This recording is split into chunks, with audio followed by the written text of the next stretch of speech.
So Johnny Sauter on our scoring monitor, currently 4th in the point standings, 26 points back. Yeah, that could change dramatically, though. Now that he's back on the lead lap, all these positions in front of him are there for him. And then listen to this. He was 30-some points back when he had that accident. Now he's already closed it up to 20-some. Can he take that 20-some and make it single digits? Making their way one more time around. Ray. Guys, watch that 3 truck. You thought he was going to restart up there in the lead pack. Guess what? He's got to drop back behind number 20. He did not maintain his speed, and I'm guessing that he had shut the engine off to try to conserve fuel. Many of these crew chiefs saying, you've got to save me some fuel, but he did not maintain his speed, and NASCAR is putting him back about 12 positions. Wow, well, he's saving some gas, but you have to stay tied up to the other trucks you're around. So people are shutting off their engines. We all know that. That's part of the game. But 5-6 at the most. After what we saw happen out in Kansas with people messing around with fuel, they decided to take a tighter look at it. And meanwhile, Kyle Busch loses his dancing partner here. What's going to happen with Phil? Well, you're going to have to wait. He's going to find out. You'll just have to wait and see. Well, Racing Electronics is offering speed viewers a year-long inside deal. Reserve your next race scanner or fan view online for any NASCAR race and save $10. Visit speed.com/deals and click on the Racing Electronics banner for more information. So, big championship implications now for Austin Dillon, who wasn't able to maintain a cautious pace behind the pace truck because he was trying to save fuel, so he's shutting the engine off in intervals to try to save that fuel, and now he'll have to move back in the field. Holy cow. That's what they're saying. Screaming. Get him behind the 20. Yeah, I'm sorry with NASCAR that we had something in our eye here. Coming to the one to go, they say if you don't get there, they're going to black flag you. They're going to black flag you if you don't go there. Johanna Long right now is being shown in the 17th position. Well, this is so he's trying to get behind the 20, and we heard Andy Houston say, if you don't get back there, they're going to black flag you. That's definitely what he doesn't want to have happen with a championship just in front of him. Well, Austin Dillon, when they took that caution flag, Phil, he had about a 20-point lead over the rest of his competition. That's gone. Gone. Absolutely. He's going to be probably 2nd or 3rd in the points by the time he gets back to where he belongs. 3 laps to go now. When they get back to the stripe, it's 2 laps to go for the 94 laps, which is the advertised distance. This is not a green-white checkered situation here. This will be to see if we can get this one in 94 laps. They'll start to pair up 2 by 2 now. Let's see how far off the pace the 3 was. He's down on the bottom on the apron. Which that's fine right there. You can see there's a bit of a gap behind him, but that's fine. Let's see now if he slows, he moves back up on the racetrack. He's catching back up again. Probably going to run up a little bit and shut the engine down. But he stayed right in there. Well, we don't know, Rick. We're not. Obviously, this shot takes us a different direction. So NASCAR makes the decision that he will restart back behind Johanna Long. See Johnny Sauter rejoining the pack after his Aaron's lucky dog. Now he's got a shot at improving his position 10 to 20 spots. You don't think Johnny Sauter will get a hold of Austin Dillon, do you? Push him in there. Stranger things have happened. Here's another shot from the aerial view of Austin dropping back. See how he's dropped completely back, and well, you see 2 of Hornaday's gone by. Holding up the whole field there. Yeah, that's blatant. You got to call that on him. Did it die? It almost looks like it ran out of fuel for a second there. Yeah, that looked a whole lot like Marcus Ambrose over at Infineon last year when he stalled his car out. Yep, didn't get it running once again. Wonder if he shut it off and it just wouldn't quite fire back up, Bill. That's what happened to Ambrose. You hear Kyle Busch on and off there starting his engine. Listen now. It's out of fuel right there. No, I think he doesn't have the switch. Does he not have this? Maybe he's hit the kill switch or something. For some reason, there it is. He didn't have the switch up.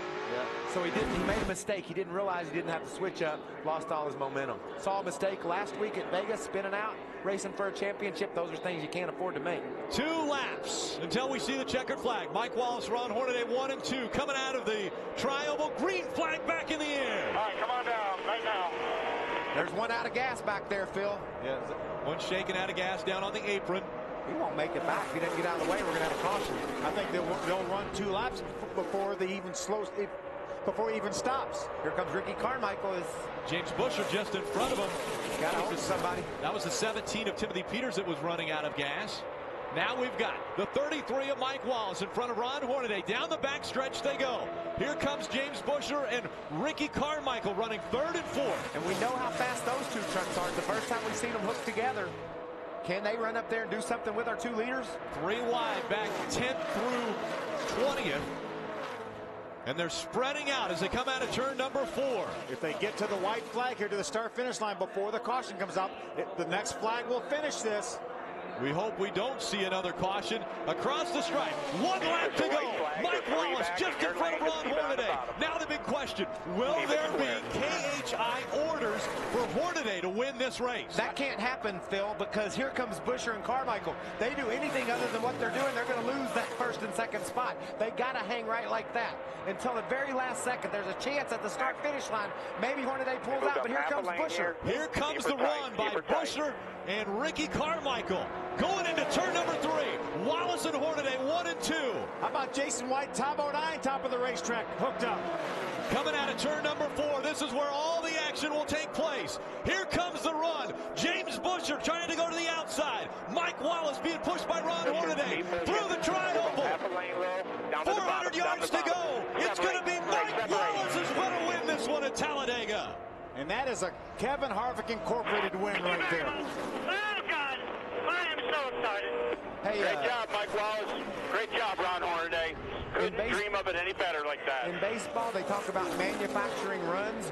That team manufactured a victory. And that was a team victory. No question about it. Mike Wallace was pushed around this racetrack for virtually 54 laps by Ron Hornaday. The ones that he led, that was Ron Hornaday pushing him around this racetrack. And I think if maybe they had a bigger lead at the end, we might have seen a different outcome, but Michael hit it right in the head. They couldn't take a chance. They were not going to give that win away by trying to get Ron Hornaday out in front. I would have tried it with a few hundred feet to go.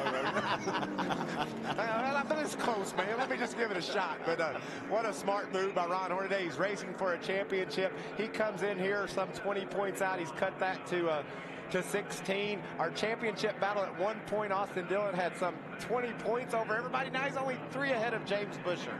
Again, Austin Dillon had to go back. He finishes 7th unofficially in this race. Ray Dunlap. I'll tell you what, guys, if they ever write a program about how to make teamwork work, that was it today, Bruce Cook. How'd you guys do it? I can tell you one thing, what happened today was Kevin Harvick. The man is so good at what he does, and drafting and experience of this. We brought a gun to a knife fight. We weren't going to bring a knife to a knife fight, so we were prepared for this. Them 2 guys did a great job. Kevin talked to him the whole race and did such a good job of coaching him. Ron's never had to do this, so it was new to him. And Mike, what can I say about him as being a speedway racer? It was just an awesome day for KHI, and we'll go to Martinsville, kick some butt. How about 7 wins for you this season? Yeah, it's been a good season so far. Chris Carrier's taking care of the 33, and I was taking care of the 2. And next week we'll swap again, but what a great year so far. All right, congratulations, Mike Wallace and Ron Hornaday. The tag team today showed them how to do it at Talladega.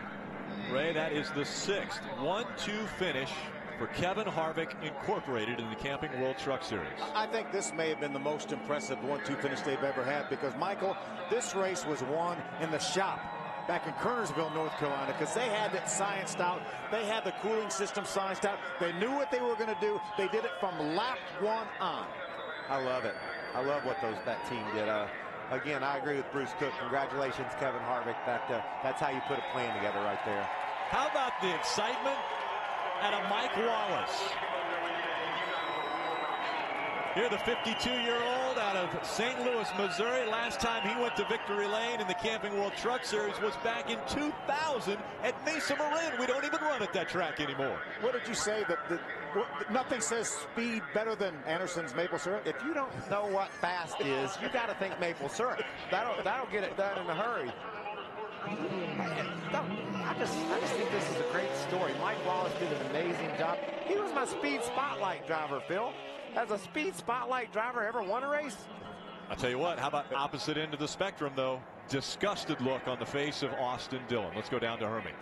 Well, Ron Hornaday getting a kiss from the wife and talking about your teammate gets to burn the engine down, and you haven't been able to do that. But another great run for you guys. That's teamwork to perfection today for KHI. It was. We didn't know how it was going to work, but Bruce and all the guys worked really hard. Kevin brought us in there. Kevin Delaney, thank you. And Bad Boy Buggies, this is fun to drive this 2-truck. I mean, this is what it's all about. And Anderson, got to thank them for letting this thing happen. I was supposed to be driving that truck, but Kroger, Hunt's Brother Pizza, Ream. I'm going to catch Mike Wallace real quick, but I'll be back.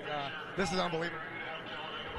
Hornaday going to give his teammate a little bit of a handshake here, and Ron Hornaday is up to 4th in points, only 16 back. What did we talk about, the bounce in Ron Hornaday's step after he got in that 2-truck? He ran. Did you see him bounce over there?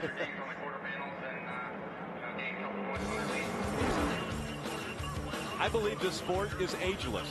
53-year-old Mike Wallace being pushed around the track by 53-year-old Ron Hornaday. Mike Wallace, your winner at Talladega. An impressive form of teamwork. Ron Hornaday coming home second.